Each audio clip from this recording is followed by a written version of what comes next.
وَرَبُّكَ أَعْلَمُ بِمَنْ فِي السَّمَاوَاتِ وَالْأَرْضِ، اور اللہ آپ کا رب خوب جانتا ہے ان تمام چیزوں کو کہ جو آسمان میں ہے اور زمین میں ہے۔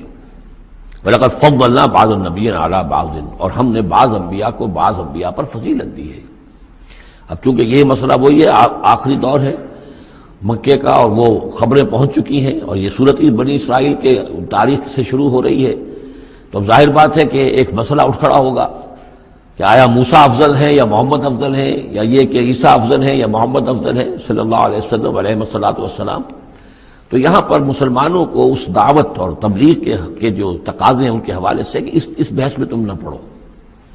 اگر اس بات کو تم زیادہ زور دو گے ان میں حمیت پیدا ہو جائے گی، جیسے ہمارے ہاں وہ کھڑے ہو کر الاپتے ہیں سارے نبیوں سے افضل ہمارا نبی۔ ٹھیک ہے، وہ ہے افضل، لیکن خود انہوں نے کہا ہے کہ مجھے یونس ابن متہ پر بھی فضیلت مت دو۔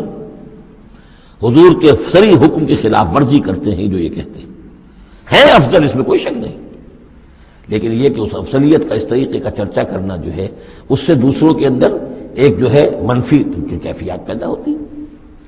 تو اس حوالے سے حضور کی حدیث ہے، یہ مجھے یونس ابن متہ پر بھی فضیلت مت دو۔ یونس وہ ہیں رسولوں میں سے ایک ہی رسول ہیں دنیا میں جنہیں کچھ اللہ نے سزا دی ہے، پکڑ ہوئی ہے، اور کسی کا معاملہ نہیں۔ یہ سورہ یونس میں ہم دیکھا ہے، تو آپ نے فرمایا مجھے یونس پر بھی فضیلت مت دو، اس لیے کہ اس بات میں مت پڑھو وَلَقَدْ فَضَّلْنَا بَعْضَ النَّبِيِّينَ عَلَىٰ بَعْضٍ، ہم نے بعض انبیاء کو بعض انبیاء پر فضیلت دی ہے، بس اصولی بات ہے۔ تِلْكَ الرُّسُلُ فَضَّلْنَا بَعْضَهُمْ عَلَىٰ بَعْضٍ۔ اب یہاں دیکھیے خاص طور پر پھر ان کے نبی کا ذکر کیا جا رہا ہے، وَآتَيْنَا دَاوُودَ زَبُورًا، ہم نے داؤد کو زبور عطا کی تھی۔ ہم ان انبیاء اور رسل کے جو عظمتیں ہیں، ان کے جو مقامات ہیں، ان کے اعتراف میں، ان کے اعلان میں ہمیں کوئی باک نہیں، ہمیں کوئی جھجک نہیں۔